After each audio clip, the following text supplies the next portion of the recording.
Luxor. And we had kind of a crazy getting to the train experience. It was really chaotic at the train station. A lot of people there. There was a lot of commotion. Some lady tried to say that she was with us, and she wasn't. And the guards at the station were trying to whisk her away from us. She was like trying to be our extra child. Yeah. And we failed to mention the fact that I wasn't dressed very appropriately. Yeah. So Jen changed in the train in our car. I was wearing shorts, and I don't know why I let my guard down, and I knew in Jordan to dress appropriately, but for some reason in Egypt I was kind of thinking it was a little bit different here. And so I'd go out with shorts. The bellhop was like, "Are you forgetting part of your clothes?" And instead of taking him seriously, I was incensed that he was being rude to me.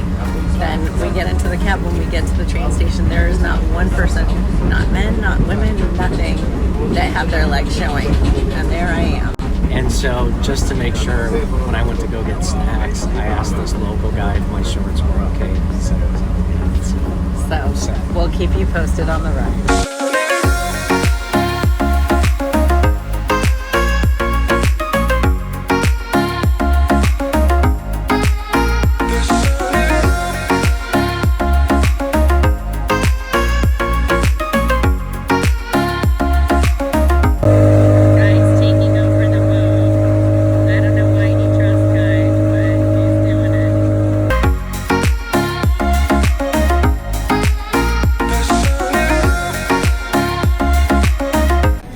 Okay, we're at the entry of Valley of the Kings, and a lot of the people are gone.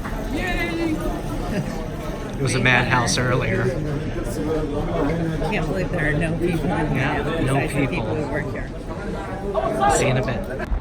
Visitor center entry point, and we're about to drop 400 Egyptian pounds to get in here. How much is that? It's about, I don't know.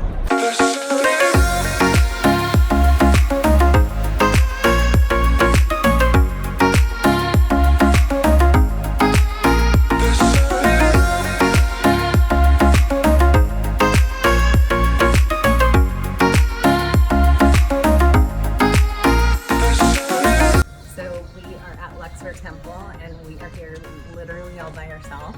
We got them to let us in early, which was awesome, and we've just been enjoying the sunrise.